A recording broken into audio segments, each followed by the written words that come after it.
Marcus Thompson never thought his morning jog would change his life forever. The 34-year-old construction foreman had been living in the small town of Cedar Falls for 3 years, trying to forget his past as a Marine medic. The quiet mountain community seemed perfect for someone who wanted to disappear from the world. That Tuesday morning started like any other. Marcus laced up his worn running shoes and headed out into the crisp autumn air. The sun was just beginning to rise over the pine-covered mountains, painting the sky in soft shades of orange and pink. He loved this time of day when the world felt peaceful and clean. Cedar Falls was the kind of place where everyone knew everyone. Mrs. Henderson waved from her porch as she watered her flowers. Old Pete was already opening his hardware store, the bell above his door chiming in the morning silence. Marcus nodded to them both, keeping his steady pace along Main Street before turning onto the trail that led up into the foothills. The trail was his favorite part of the run. It wound through tall pines and over small streams, eventually leading to a lookout point where he could see the entire valley spread out below. The air smelled of pine needles and that clean, sharp scent that only came with mountain mornings. Marcus had moved to Cedar Falls after leaving the Marines. His time as a medic in Afghanistan had left him with memories he preferred not to think about. Too many soldiers he couldn't save. Too many nights listening to mortars falling in the distance. Too many friends who never made it home. The small town offered him something he desperately needed: peace and quiet. He worked construction now, building houses and fixing roofs. It was honest work that kept his hands busy and his mind occupied. His crew respected him, even though he rarely talked about his past. They knew he had been military by the way he carried himself and the precision with which he worked, but they also sensed he didn't want to discuss it. As Marcus climbed higher on the trail, his breathing became more labored, but it felt good. The physical challenge helped clear his head. He had been having the dreams again lately, the same ones that had plagued him for years. Dreams of soldiers calling for help, of explosions in the distance, of blood on his hands that wouldn't wash clean. The trail curved around a large boulder, and Marcus could see the lookout point ahead. Just a few more minutes and he would reach his turning point. That's when he heard it. The distant sound of helicopter rotors echoing off the mountain walls. At first, he didn't think much of it. Helicopters occasionally flew over the area, usually medical evacuations or search and rescue operations. But as the sound grew louder, something felt different. The rhythm was wrong. The engine sounded strained. Marcus stopped running and listened more carefully. Years of training had taught him to recognize the sounds of aircraft in distress. This helicopter was definitely in trouble. The engine was sputtering and the rotor beat was irregular. He climbed up onto a large rock to get a better view of the sky. Through the trees, he could see a black helicopter approaching from the north. Smoke was trailing from its engine, and it was losing altitude fast. The pilot was clearly fighting to keep it in the air. Marcus watched in growing alarm as the helicopter passed overhead, barely clearing the treetops. It was heading toward a small clearing about half a mile ahead, but at its current rate of descent it wouldn't make it. The aircraft was going to crash somewhere in the dense forest. Without thinking, Marcus started running again, this time heading off the main trail toward where he estimated the helicopter would go down. His Marine training kicked in automatically. Someone was going to need help, and he was probably the only person in the area who could provide it. He crashed through the underbrush, ignoring the branches that scraped his arms and face. Behind him, he could hear the helicopter's engine finally give out completely. The sudden silence was followed a few seconds later by the unmistakable sound of impact. Metal crushing against trees. The groan of twisted aluminum, and then nothing. Marcus pushed himself harder, his heart pounding not just from exertion but from adrenaline. He had heard crashes before in Afghanistan and during training exercises. He knew that every second counted.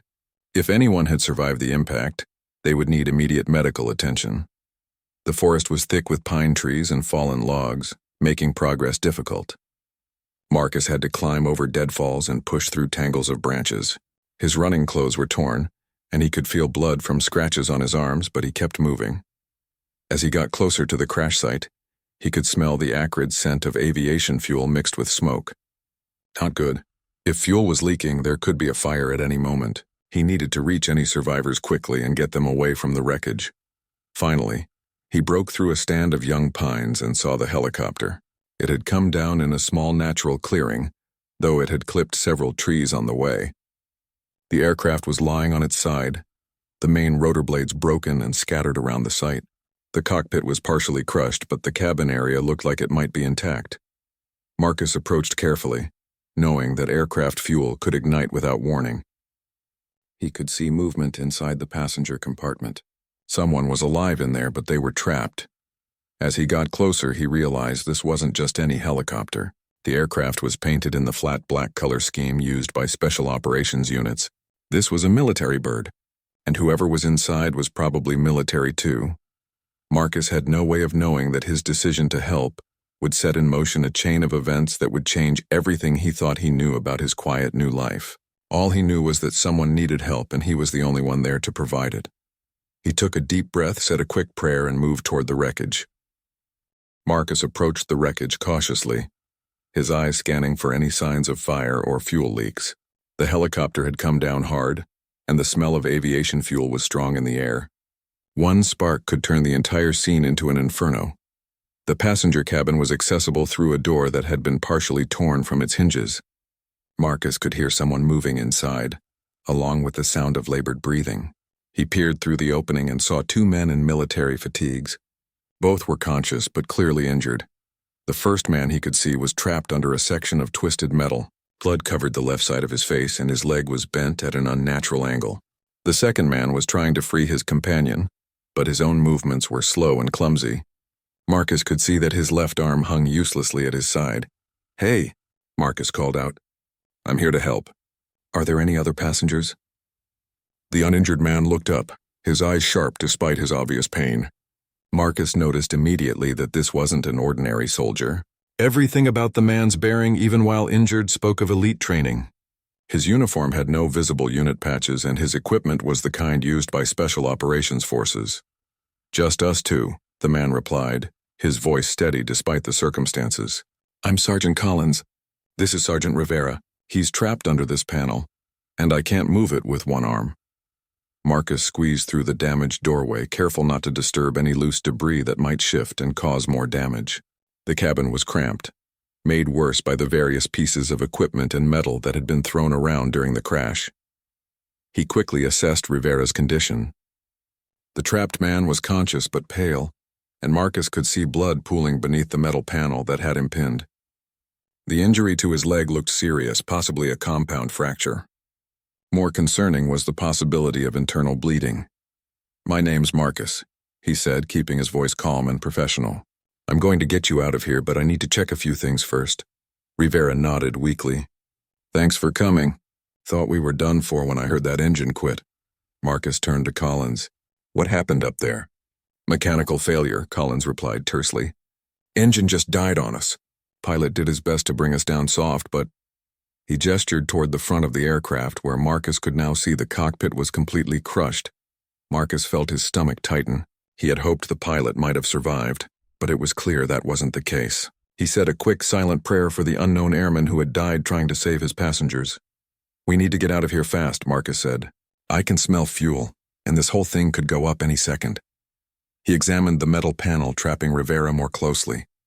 It was a section of the cabin wall that had buckled during impact. One end was pinned under Rivera's leg, while the other end was wedged against the opposite wall. If he could lift it just a few inches, Rivera might be able to slide out. "Collins, can you use your good arm to help guide Rivera when I lift this?" Collins nodded, moving carefully into position despite his obvious pain. Marcus positioned himself at the best angle to lift the panel. He knew he would only get one chance at this. If he couldn't lift it high enough, or if Rivera couldn't move fast enough, they might not get another opportunity before the fuel ignited. "On 3, Marcus said. "Rivera, when you feel this thing lift, slide toward Collins as fast as you can, even if it hurts. We'll worry about your injuries once we're clear of the wreck." Rivera's face was pale and sweaty, but his eyes were focused. "Got it. 1, Marcus said, getting a firm grip on the twisted metal. 2. He took a deep breath and braced his legs. 3. Marcus lifted with everything he had. The panel was heavier than he expected, and the awkward angle made it difficult to get proper leverage. For a moment, it barely budged. Then slowly it began to rise. "Now," Marcus grunted. Rivera gritted his teeth and pushed himself toward Collins, sliding across the blood-slicked floor of the cabin. His injured leg dragged behind him, but he kept moving. Collins grabbed him with his good arm and pulled. Marcus held the panel as long as he could, his muscles screaming with the effort. Just as Rivera cleared the space, Marcus's strength gave out and the heavy metal crashed back down, right where Rivera's leg had been moments before. "We did it," Collins said, breathing heavily, but Marcus wasn't celebrating yet. Rivera's leg was badly injured, and he could see that the man was going into shock. His face was getting paler by the minute, and his breathing was becoming more rapid and shallow. "We need to get him away from this wreck and treat that leg," Marcus said. "Can you walk?" Collins tested his legs and nodded. "Yeah, I can make it. But Rivera's not going anywhere on that leg." Marcus looked around the cabin for anything he could use to help move Rivera. He spotted a folded emergency stretcher strapped to one wall. It was designed for exactly this kind of situation. "Help me get this stretcher set up," Marcus said. As they worked, Rivera spoke weakly. "You military?" "Was," Marcus replied. "Marine medic." "Figured," Rivera said with a pained smile. "You've got the look." They got Rivera onto the stretcher, and Marcus did a quick field assessment of his injuries. The leg was definitely broken, probably in multiple places. There was also a deep gash on his forehead that would need stitches, but more concerning were the signs of possible internal bleeding. "We need to get you to a hospital," Marcus said. "How far out were you guys?" Collins checked his GPS unit, which had somehow survived the crash. "We're about 15 miles from the nearest road. But don't worry about that. Help is coming. How do you know?" Collins tapped a small device on his belt. "Emergency beacon. Activated automatically when we went down. Our people know where we are." Marcus felt some relief, but he also knew that 15 miles was a long way for rescue teams to travel through rough mountain terrain. It could be hours before help arrived, and Rivera needed medical attention now. "What's your unit?" Marcus asked as they prepared to move Rivera away from the wreck. Collins and Rivera exchanged a look. "Can't really say," Collins replied. "Let's just leave it at special operations." Marcus understood. These men were Delta Force or some other elite unit, operating under classified orders. The fact that they were flying in an unmarked helicopter in civilian airspace suggested they were on a mission that officially didn't exist. They carefully lifted the stretcher and began moving away from the wreckage. Marcus wanted to get at least 100 yards away before stopping to treat Rivera's injuries. If the helicopter caught fire, the explosion could be deadly at close range. As they carried Rivera through the trees, Marcus couldn't shake the feeling that rescuing these men was going to complicate his life in ways he couldn't imagine. He had come to Cedar Falls to escape his military past, not to get pulled back into it. But looking down at Rivera's pale face, he knew he had made the only choice he could live with. Behind them, the wreckage sat silent among the trees, but Marcus could still smell the aviation fuel. Time was running out. They had moved about 50 yards from the wreckage when Marcus heard it, a low whooshing sound followed by a dull thump. He turned to see orange flames beginning to lick at the helicopter's engine compartment. "Move faster," Marcus shouted. Collins picked up his pace despite his injured arm, and they managed to get Rivera another 30 yards before the first small explosion rocked the wreck. Pieces of debris flew through the trees, and the heat could be felt even at their distance. Marcus found a small clearing where they could set Rivera down safely. The injured soldier was fading fast, his skin clammy and his pulse weak. Marcus knew the signs of severe blood loss and shock. Without proper medical treatment, Rivera might not survive the wait for rescue. "How long until your people get here?" Marcus asked Collins while checking Rivera's vital signs. Collins was monitoring his radio, trying to raise their command. "Could be 3 to 4 hours through this terrain. Maybe longer if they have to bring medical equipment." Marcus looked at Rivera's pale face and knew they didn't have that long. The man needed blood, surgery, and intensive care. But more immediately, he needed Marcus to stop the bleeding from his leg wound. Using strips torn from his own shirt, Marcus created a tourniquet above Rivera's knee. It wasn't ideal, but it would slow the blood loss. He also used his remaining shirt fabric to create pressure bandages for the head wound. "Stay with me, Rivera," Marcus said as he worked. "Tell me about your family." Rivera's eyes fluttered open. "Got a wife, Sarah, 2 kids. Tommy's 8, Lisa's 6. His voice was barely a whisper. "What do they like to do?" "Baseball. Tommy plays Little League. Lisa wants to be a veterinarian." Rivera managed a weak smile. She's always bringing home stray animals. Marcus kept Rivera talking while he monitored his condition. Talking would help keep him conscious and give Marcus a better sense of his neurological status. But after 20 minutes, Rivera's responses became slower and less coherent. "Collins, we've got a problem," Marcus said quietly. "He's going deeper into shock. I don't think he's going to make it until rescue arrives." Collins moved closer, wincing as his broken arm shifted. "What can we do?" Marcus was quiet for a moment, thinking through their options. They were in the middle of nowhere, miles from the nearest hospital. Rivera needed medical care that Marcus couldn't provide with just first aid supplies. Then he remembered something from his time in Afghanistan. There was an old mining road that ran through these mountains, used by logging trucks during certain seasons. If he could find that road, he might be able to flag down a truck or at least get closer to civilization. "I know these mountains," Marcus said. "There's an old logging road about 2 miles north of here. If I can get Rivera to that road, we might be able to get him out faster." Collins shook his head. 2 miles through this terrain with a man on a stretcher? That's impossible. Not if I carry him. Are you crazy? He weighs 180 pounds plus all his gear. You'll never make it. Marcus looked at Rivera, whose breathing was becoming more labored. "I have to try. If we wait here, he dies." Collins studied Marcus's face and saw the determination there. "You're serious about this. Dead serious. I've carried wounded soldiers before. I know what I'm doing." What Marcus didn't tell Collins was that he had never attempted to carry this long through terrain this rough. In Afghanistan, the longest carry he had made was about half a mile, and that had nearly killed him. But looking at Rivera's deteriorating condition, he knew it was their only chance. Marcus began stripping away unnecessary weight from Rivera's gear, keeping only essential medical supplies and identification. Every ounce would matter over a 2-mile carry through mountain forest. "Collins, I need you to stay here and guide the rescue teams to our position when they arrive.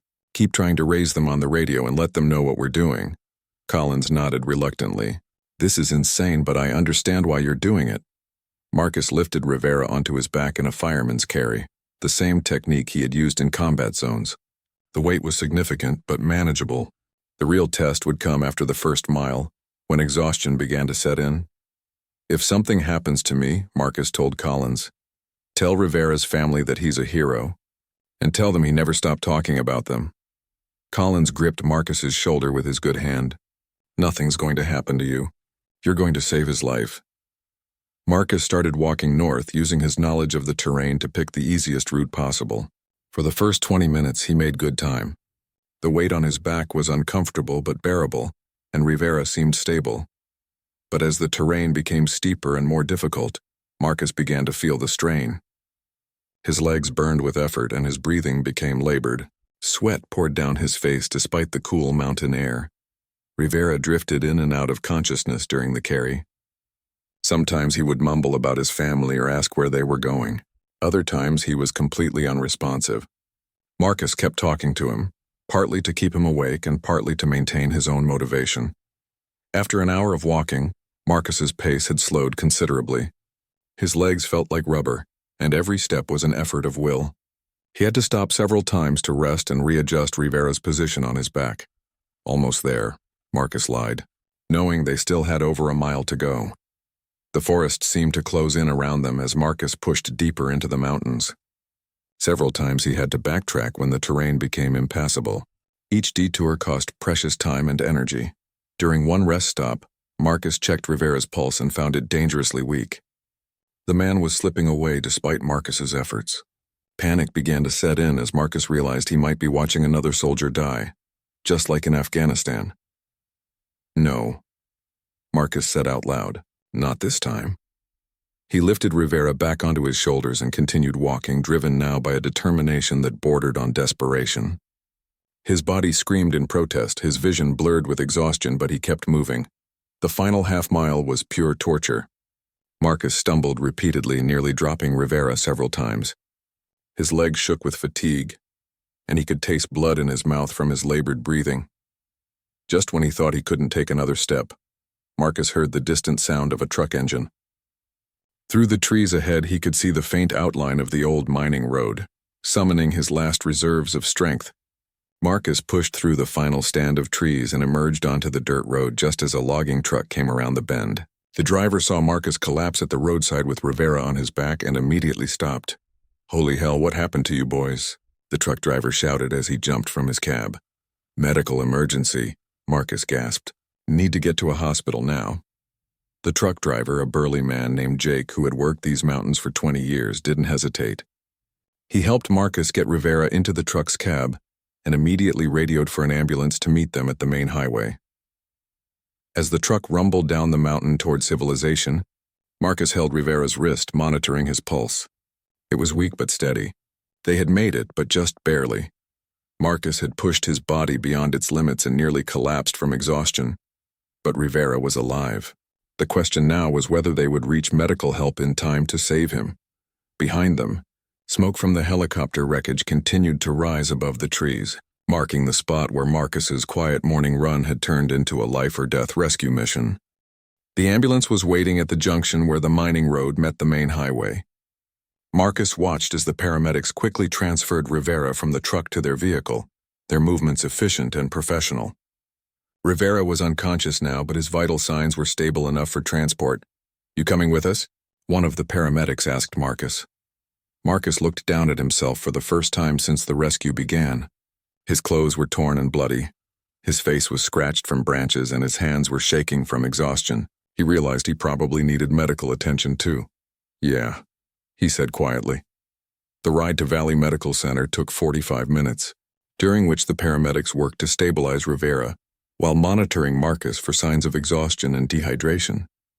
Marcus answered their questions about what had happened, though he kept the details vague.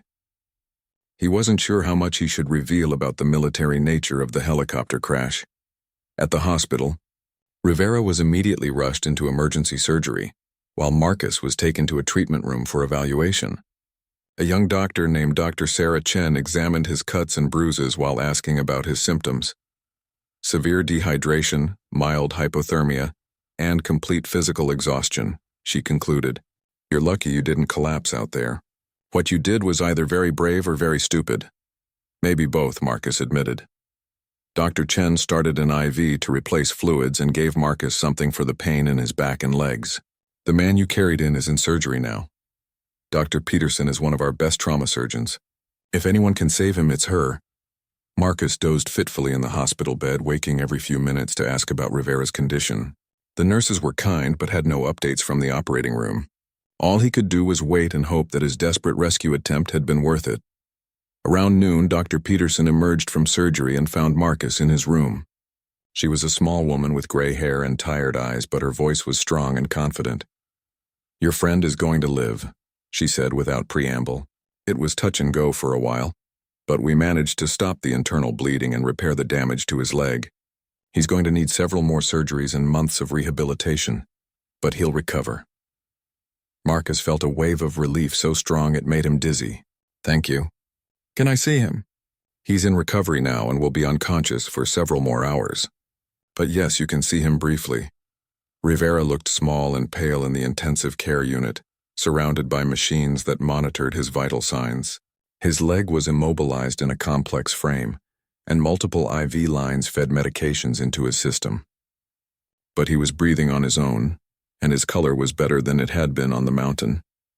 Marcus stood beside the bed for a few minutes, thinking about Rivera's family. Somewhere, a woman named Sarah was probably worried sick about her husband, not knowing whether he was alive or dead. 2 children were going about their day, unaware that their father had almost died in a helicopter crash. "Mr. Thompson?" Marcus turned to see a man in a dark suit standing in the doorway. He was tall and serious looking, with the kind of bearing that screamed federal agent. "I'm Agent Martinez with the Defense Intelligence Agency. I need to speak with you about what happened this morning." Marcus followed Martinez to a private conference room in the hospital's administrative wing. 2 other men in suits were waiting there, along with a woman in military dress uniform with colonel's insignia. "Please sit down, Mr. Thompson," the colonel said. "I'm Colonel Hayes, and I need to debrief you about the incident you witnessed." For the next 2 hours, Marcus recounted everything that had happened from the moment he heard the helicopter in trouble until Rivera was wheeled into surgery. The officials took detailed notes and asked specific questions about the crash site, the condition of the aircraft, and anything the soldiers might have said. Did Sergeant Rivera or Sergeant Collins say anything about their mission? Agent Martinez asked. Collins said they were special operations, but that's all. They didn't talk about what they were doing or where they were going. Colonel Hayes nodded. That's probably for the best. What I'm about to tell you is classified, but you need to understand the significance of what you did today. She paused, choosing her words carefully. The men you rescued were part of a highly sensitive operation. I can't give you details, but their mission was critical to national security. If Rivera had died, it would have compromised months of planning and put other operations at risk. Marcus felt a chill run down his spine. What kind of operations? The kind that keeps this country safe, Colonel Hayes replied. The kind that never makes the news. Agent Martinez leaned forward. Mr. Thompson, we've reviewed your military record. You were an excellent medic with an exemplary service record in Afghanistan. Your actions today were consistent with the highest traditions of military service. I'm not military anymore, Marcus said. I left all that behind when I moved to Cedar Falls. Did you? Colonel Hayes asked. Because from where I sit, it looks like the military never left you. The officials spent another hour explaining the security protocols Marcus would need to follow. He couldn't discuss the crash with anyone, including local law enforcement or media. The official story would be that it was a routine training accident with no casualties. His role in the rescue would not be acknowledged publicly. We understand this is difficult, Colonel Hayes said. You saved a man's life and you can't even tell anyone about it. But sometimes that's the price of serving your country, even as a civilian. As the meeting ended, Agent Martinez handed Marcus a business card. If you ever need anything, call this number. The government doesn't forget people who go above and beyond. Marcus returned to Rivera's room to find Collins there, his arm in a professional cast and sling. The Delta operator looked tired but alert. Heard you carried him 2 miles through the mountains, Collins said. That's something they'll be talking about in the teams for years. How are you doing? Marcus asked. I'll live. Broken arm, couple of cracked ribs, but nothing that won't heal. Collins studied Marcus carefully. You know, you probably saved both our lives today. If you hadn't been there, someone else would have found you eventually. Collins shook his head. Rivera would have been dead in another hour. The docs confirmed it. Whatever made you decide to help instead of just calling for rescue probably saved his life. They stood in comfortable silence for a while, watching Rivera sleep. Finally, Collins spoke again. They tell you about the security restrictions? Marcus nodded. Can't talk about what happened. Official story is a training accident. That bother you? Marcus thought about it. Not really. I didn't do it for recognition. I did it because it was the right thing to do. Collins smiled. Figures you'd say that, Marines. As evening approached, Marcus was discharged from the hospital with instructions to rest for several days and return if he experienced any complications. Dr. Chen had warned him that the physical and emotional stress of the rescue might hit him harder once the adrenaline wore off. The hospital had arranged for a taxi to take him back to Cedar Falls. As the car wound through the mountain roads toward home, Marcus found himself thinking about the day's events. This morning he had been just another small-town construction worker trying to forget his past. Now he was back in the world of classified operations and government secrets. He wondered if Rivera would remember much about the rescue when he woke up. He wondered if the man's family knew how close they had come to losing him. Most of all, he wondered if this was the end of his involvement or just the beginning. Marcus had no way of knowing that saving Rivera's life had set in motion events that would soon change everything about his quiet existence in Cedar Falls. The phone call would come in 3 days, and with it, an opportunity he never could have imagined. 3 days after the rescue, Marcus was back at work, trying to return to his normal routine. His body still ached from carrying Rivera through the mountains, and the scratches on his arms were healing slowly. But the physical discomfort was nothing compared to the restless feeling in his mind. He was installing drywall in a new house when his phone rang. The number was unfamiliar, but something about the formal tone of the caller made him step outside to take the call. Mr. Thompson, this is Colonel Hayes. We spoke at the hospital. I have some news about Sergeant Rivera. Marcus's heart skipped a beat. Is he okay? He's doing well, actually. Better than expected. But that's not why I'm calling. The colonel paused. Rivera is awake and alert, and he's been asking for you. He wants to thank you personally "That's not necessary," Marcus said. "I'm just glad he's going to be okay. Mr. Thompson, Rivera has made a specific request. He wants you to be present when he video calls his family to tell them he's alive. He says you're part of his story now, and his family should know who saved their husband and father." Marcus felt uncomfortable with the idea. "Colonel, I appreciate the gesture, but I'm not looking for recognition. I just did what anyone would do." "But you didn't do what anyone would do," Colonel Hayes replied firmly. "You did what a hero does, and sometimes heroes need to let the people they've saved express their gratitude." 2 hours later, Marcus found himself back at Valley Medical Center, sitting in Rivera's hospital room. The Delta operator looked much better than the last time Marcus had seen him. His color was good, and though he was obviously still in pain, his eyes were clear and alert. "You came," Rivera said with a smile. "Wasn't sure you would. How are you feeling?" "Like I got hit by a truck, but alive. The doctors say I'm going to make a full recovery thanks to you." Rivera's expression became serious. "I remember parts of what happened. I remember you talking to me about my kids, keeping me conscious during the carry.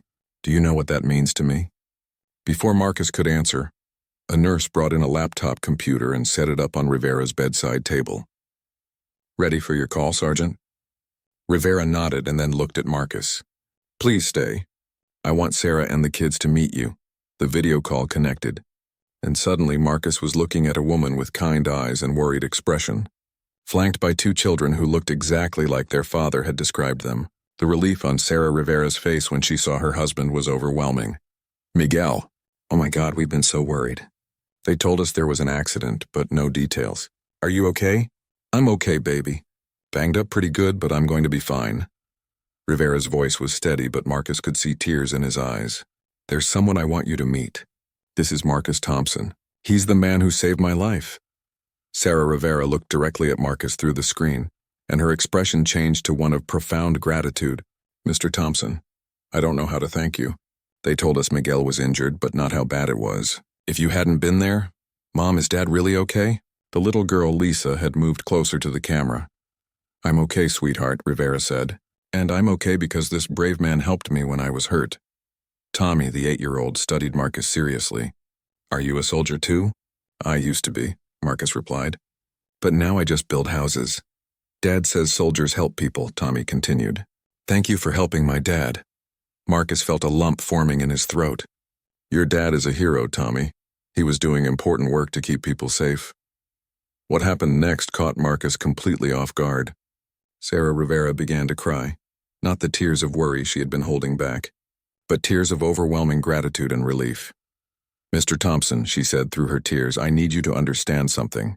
Miguel is everything to us. He's not just our husband and father, he's our whole world. When they told us he was injured and might not make it," she paused, trying to compose herself, "I was preparing to tell my children that their daddy wasn't coming home." Rivera reached for the camera, bringing his face closer to the screen. "Sarah, don't— No, Miguel, he needs to hear this." Sarah looked directly at Marcus again. "Mr. Thompson, you didn't just save my husband's life. You saved our family. You saved my children from growing up without their father. You saved me from becoming a widow at 32. The room fell silent except for the quiet sound of Sarah's crying. Marcus felt overwhelmed by the weight of what she was saying. He had known the rescue was important, but he hadn't really understood the full impact until this moment. Lisa moved closer to the camera again. "Mr. Thompson, will you come visit us? I want to show you my guinea pig." Marcus smiled despite the emotional intensity of the moment. "I'd like that very much, Lisa." "Miguel," Sarah said, "when you get home, we're having Mr. Thompson over for dinner. I don't care if it's classified or whatever. This man is family now." After the call ended, Rivera and Marcus sat in silence for several minutes. Finally, Rivera spoke. "You see what I mean? You're not just some guy who happened to be in the right place at the right time. You're the reason my kids still have a father." Marcus nodded, feeling the full weight of responsibility and privilege that came with saving someone's life. "I had no idea. That's what makes you special," Rivera said. "You didn't do it for recognition or reward. You did it because it needed to be done." That evening, as Marcus drove home to Cedar Falls, he couldn't stop thinking about the video call. The image of Sarah Rivera's grateful tears and her children's innocent questions stayed with him. For the first time since leaving the military, he felt like his actions had truly mattered.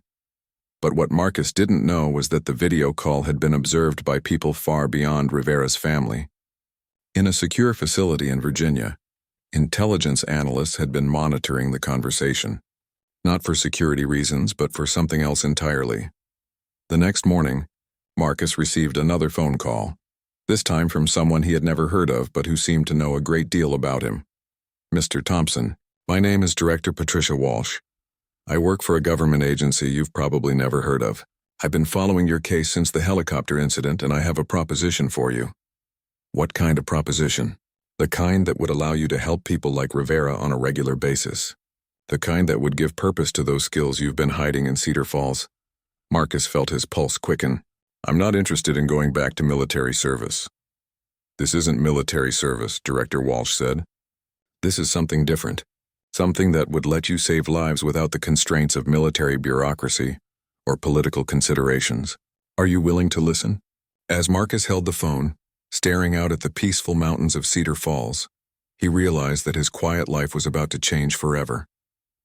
The rescue of Rivera had opened a door he didn't even know existed, and someone very powerful was offering him a chance to walk through it. The question was whether he was ready to leave his peaceful existence behind and return to a world where life and death decisions were part of daily routine. The choice would define not just his future, but the futures of people he might save or fail to save in the years to come.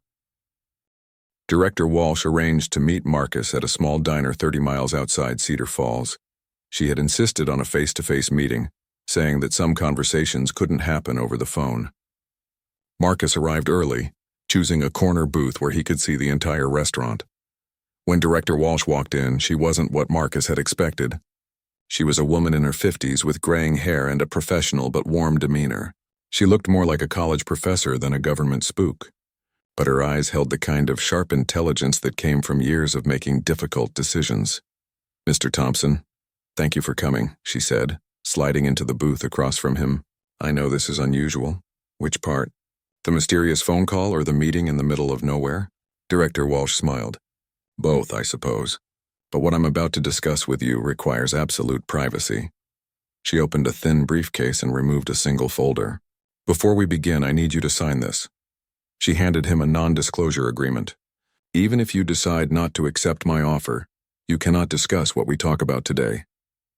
Marcus read through the document carefully. It was extensive and binding, with severe penalties for violation. "What kind of agency do you work for?" "One that officially doesn't exist," she replied. "We call ourselves the Crisis Response Initiative. We handle situations that fall between the cracks of traditional government agencies." Marcus signed the document and handed it back. "What kind of situations?" Director Walsh opened the folder and spread several photographs on the table. They showed various disaster scenes, collapsed buildings, flood zones, areas devastated by earthquakes and hurricanes. "These are situations where traditional emergency response isn't enough," she explained, "where specialized skills and quick thinking can mean the difference between life and death for dozens or even hundreds of people." Marcus studied the photos. "And you think I have these specialized skills?" "I know you do. Your military record speaks for itself, but more importantly, your actions 3 days ago demonstrate something we can't train, the instinct to act when others would hesitate." She pointed to one photograph showing a partially collapsed apartment building. 2 months ago, we had a situation in Los Angeles. A major earthquake caused a residential building to collapse with 60 people trapped inside. Traditional rescue teams said it would take days to safely extract the survivors. What happened? We sent in a specialist, someone with combat medical training who could make quick decisions under pressure. He saved 43 people in the first 12 hours before the official rescue teams could even set up their equipment. Marcus felt a chill of recognition. "You want me to be that specialist?" "I want you to be better than that specialist," Director Walsh replied. "Because unlike him, you've proven you'll risk your own life to save someone else, even when you have no obligation to do so." She showed him another photo, this one of a massive wildfire. "Forest fires in California trapped a group of hikers last month.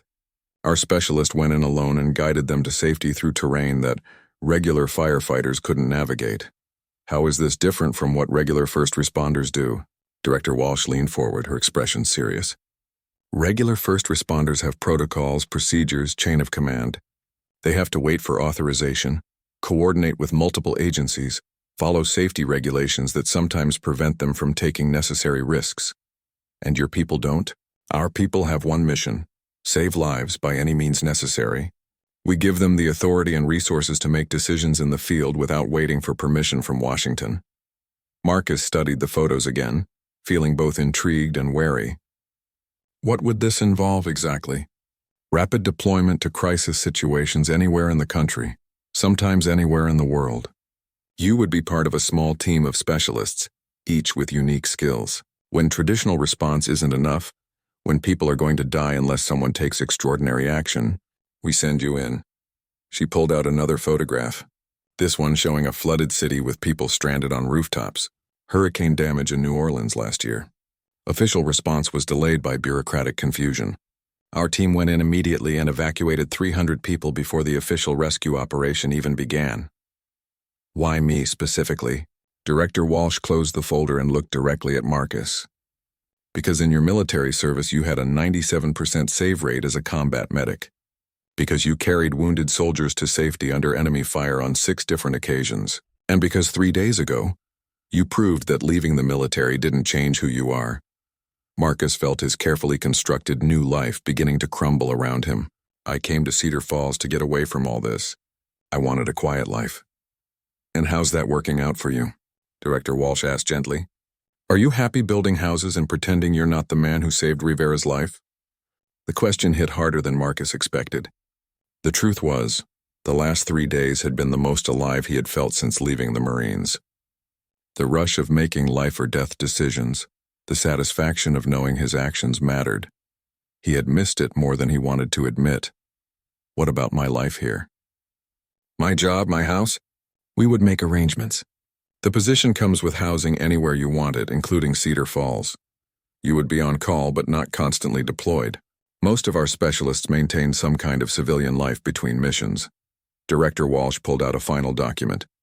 A contract. The salary is substantial, the benefits comprehensive, and the retirement package excellent. But I won't lie to you, this is dangerous work. People in this job sometimes don't come home. Marcus stared at the contract without picking it up. How many people are we talking about? How many lives could I potentially save? Conservative estimate? Hundreds per year, possibly thousands over a career. Our current specialists have saved over 2,000 people in the last 3 years. The number was staggering. Marcus thought about Rivera's family, about the relief on Sarah's face when she saw her husband alive. Multiply that by thousands and the impact became almost incomprehensible. There's something else, Director Walsh said. Rivera specifically requested that we recruit you. He said anyone capable of what you did deserves the chance to do it on a larger scale. Rivera knows about this organization. Rivera has worked with our people before. That mission he was on when the helicopter crashed, he was providing intelligence for one of our operations. Marcus felt the pieces clicking into place. So this isn't really a coincidence. You've been watching me since the rescue. We've been evaluating you, Director Walsh admitted. Everything you've done since that helicopter crash has been impressive. The way you handled the security briefing, your discretion with the media, your focus on Rivera's recovery rather than your own recognition. She leaned back in the booth. But the real test was that video call with Rivera's family. We monitored it for security purposes, but what we saw was a man who truly understood the weight of what he had done. Most people would have been uncomfortable with the gratitude, would have deflected or minimized their role. You accepted it with grace and humility. Marcus realized he was at a crossroads. He could sign the contract and return to a life of purpose and danger, or he could walk away and spend the rest of his days wondering what might have been. If I say yes, when would this start? Immediately. There's a training facility in Colorado where you would spend the next month learning our protocols and working with your team. After that, you're operational. And if I say no? Director Walsh smiled. Then you go back to building houses, and we never contact you again. But before you decide, let me ask you something. When you carried Rivera down that mountain, when you felt his life depending on your strength and determination, how did that make you feel? Marcus didn't need to think about the answer. Despite the pain and exhaustion, despite the fear and uncertainty, carrying Rivera had made him feel complete in a way he hadn't experienced since leaving the military, like, I was doing what I was meant to do, he admitted. Then, you already know your answer. Director Walsh said. "The question is whether you're brave enough to act on it." Marcus picked up the contract and began to read. His quiet life in Cedar Falls was about to end, but something much more important was about to begin. 6 months later, Marcus stood on the roof of a partially collapsed hospital in Puerto Rico, watching as his team evacuated the last of the trapped patients. Hurricane Maria had devastated the island, and traditional rescue efforts had been overwhelmed by the scale of the disaster. In the 6 months since joining the Crisis Response Initiative, Marcus had participated in 12 major operations. He had pulled survivors from earthquake rubble in Mexico, guided families to safety through California wildfires, and coordinated medical evacuations during flooding in Texas. Each mission had reinforced his certainty that signing Director Walsh's contract had been the right decision. "That's the last one," called Sarah Chen, his team's logistics coordinator. She was a former Army intelligence officer who could organize complex operations with remarkable efficiency. "Hospital is clear." Marcus nodded and activated his radio.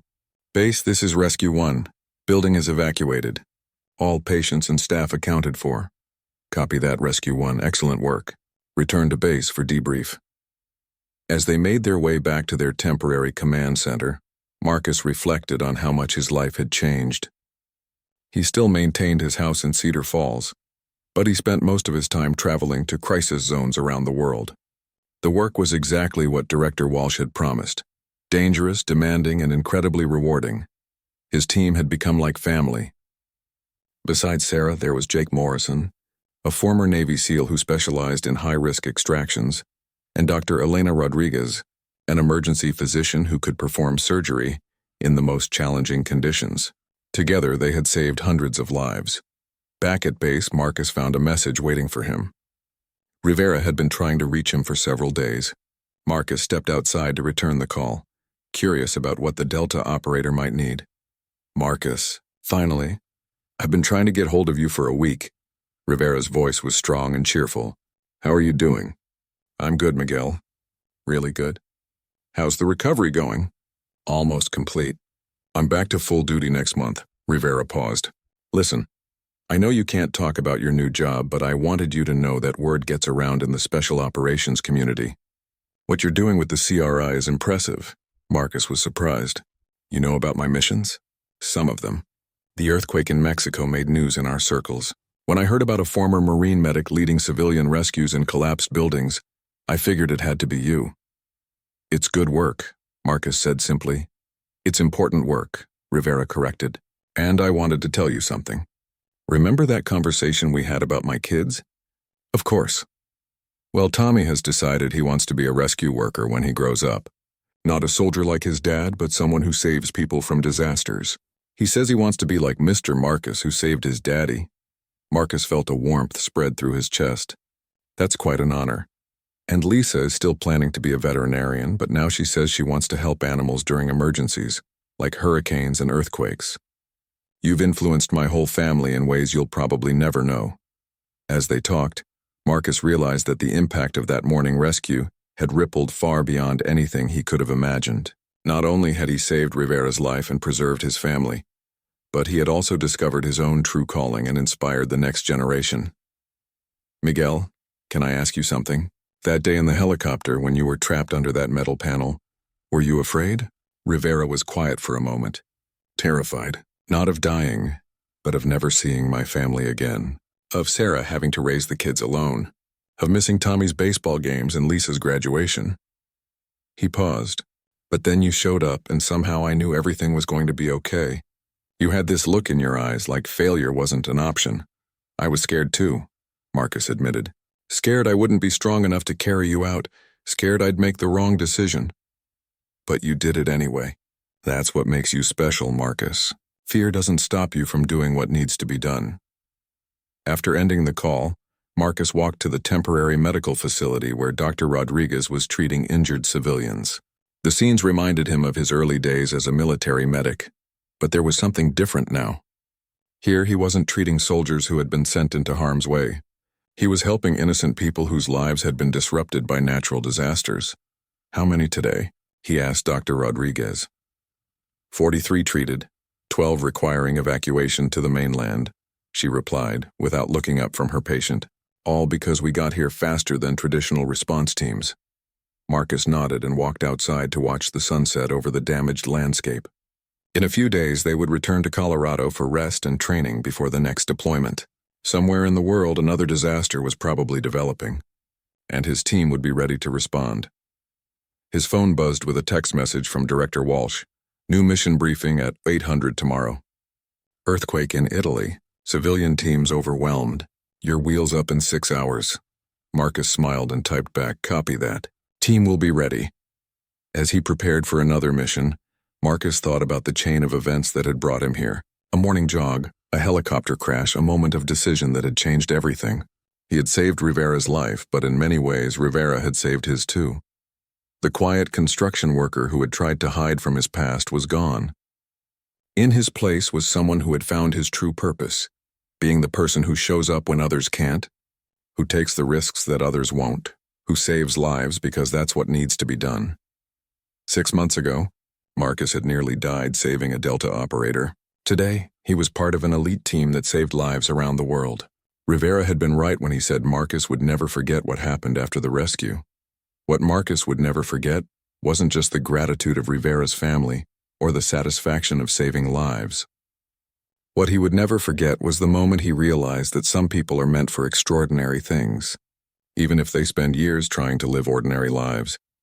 As the sun set over Puerto Rico, Marcus prepared for his next mission, knowing that somewhere in the world, people were waiting for someone like him to show up and refuse to let them die. It was exactly where he belonged. The helicopter that would take his team to Italy was already warming up on the landing pad. Marcus grabbed his gear and headed toward it, ready for whatever came next.